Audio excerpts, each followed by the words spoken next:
Nakakadama po kayo ng sakit o hirap sa inyong buhay. Ano pong magandang attitude? Magpasalamat kayo.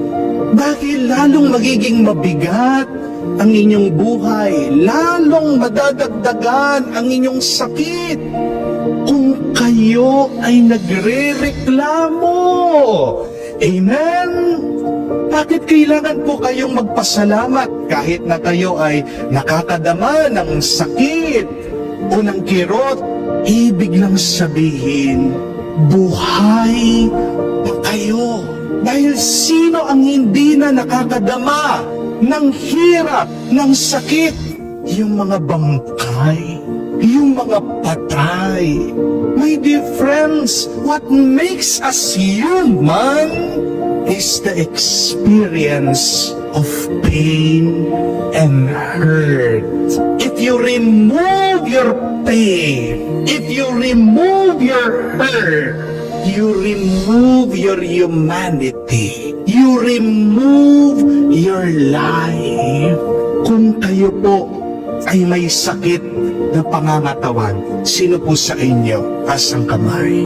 Say and pray, heal me Lord, heal me Lord. Kung kayo po ay may sakit, nag-aalala kayo, say and pray, give peace to me Lord, give peace to me Lord. Kung kayo po ay may sakit ng loob, may galit kayo, naiinis kayo, say and pray, give me the strength to forgive Lord, forgive me Lord. Kung kayo po ay may sakit sa bulsa, kulang ang budget, kulang ang pambayad sa utang, say and pray, Lord, you are the provider. Give me overflowing grace, abundance, Lord. Wala naman pong problema ang walang solusyon. Lalong-lalo na kung lalapit tayo at mananalangin sa Diyos. Amen? But if your hurt, if your pain, if your problem persists, what should you say? What should you believe? Ito po ang paalaala ko sa inyo para hindi po masira ang inyong loob, para hindi po kayo sumuko sa inyong mga problema, sa inyong mga pagsubok sa buhay. Keep on repeating this very important lesson. The greater the pain, the greater the power. Ang ganda po, no? Ulitin ko, the greater the pain, the greater the power. Mas maraming sakit, mas maraming ginhawa. Amen? Mas maraming lungkot, mas maraming ligaya, mas maraming hirap, mas maraming grasya. The way to receive power is through pain. You cannot receive any power without undergoing great pain. Pain is part of receiving power and grace. Amen? Tandaan niyo po ito mga kapatid, success is not a straight line upward. Ayon po sa mga scientifico, ayon po sa mga eksperto, bago ka magtagumpay, kailangan ka munang mabigo.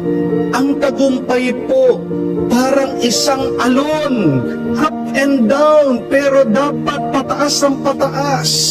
Habang nabibigo ka, tumataas ka, nagtatagumpay ka, pero bababa ulit yan. Yung mga nabibigo, yung mga tumitigil, yung mga umaayaw, yung mga umaatras. Real success is a curved line, down, up.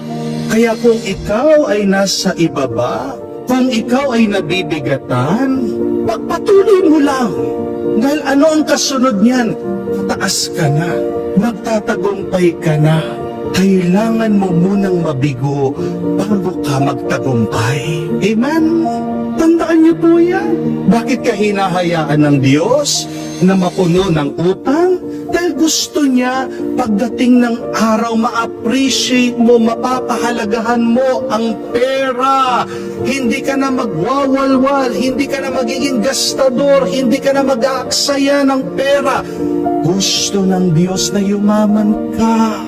Amen? Bakit ka hinahayaan ng Panginoon na ma-homesick? Para pag uwi mo dito sa Pilipinas, mas pahalagahan mo at malasap mo ang pagsasama-sama niyong magpapamilya. Diba? Pag palagi mong kasama yung pamilya mo, binabaliwala mo sila. Ngayong malayo ka sa iyong pamilya, diyan mo sila namimiss. Diyan mo nakikita ang halaga ng pamilya. Bakit hinahayaan ng Diyos na ikaw ay magkasakit? Dahil gusto ng Diyos, mas lumalim pa at tumatag ang iyong pananampalataya sa Kanya. Tandaan niyo po, ang mga gumaling ng panahon ni Jesus may matibay, may malakas sa pananampalataya sa Kanya. Mga kapatid, ang sakit mo ay daan para sa ikalalakas mo. Ang hirap mo ay daan para sa ikauunlad mo. Ang iyong lungkot ay daan para sa ikasasaya mo. Yan po ang tinutukoy ng ating Panginoon sa ating nabasang Ebanghelyo. Sabi niya, kapag inalay natin ang buhay natin sa Kanya kay Kristo, kapag binitiwan natin ang lahat ng ating hawak-hawak, bit-bit dito sa mundo, kapag tinakwil natin ang ating sarili para sa Kanya, ano ang ating makakamtan? Magkakaroon tayo hindi lang ng buhay at buhay magpasawalang hanggan. Napakalinaw na sinasabi ng ating Panginoon na tayo ay gagantimpalaan sa ating ginagawa dito sa mundo. Paano ka bibigyan ng gantimpala? Paano ka bibigyan ng isang premyo? Paano ka pagpapalain ng Diyos kung wala ka namang ginagawa? Amen?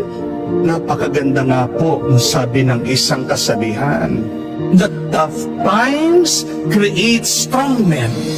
Strong men creates easy times. But easy times create weak men. And weak men creates tough times. Ang mga mahihirap na panahon, diyan mo nakikita lumalabas ang mga malalakas matatag na tao. Ang mga matatatag, ang mga malalakas na tao, silang gumagawa ng mga masasayang panahon. Pero ang masayang panahon, diyan lumalabas, nagkakaroon ng mga mahihinang tao. At dahil mahina ang tao, siyang nagiging dahilan ng mahirap na buhay. Wala po kasing umaasenso at umuunlad sa luho. Amen? Mga kapatid, kailangan po nating turuan ang mga kabataan. Huwag takasan ang sakit, ang hirap, ang problema at pagsubok ng buhay. Ang ginhawa, ang nakakasira sa ating pagkatao. Ang sarap ng buhay ay ginagamit ng demonyo para tayo ay malayo sa Diyos.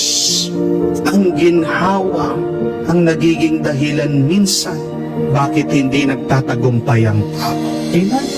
Sabi nga po ni Warren Buffett, isa sa mga pinakamayaman na tao, Amerikano, sa isang interview, pinag-aralan daw po niyang mga maraming kumpanya na biglang nagtagumpay, naging successful.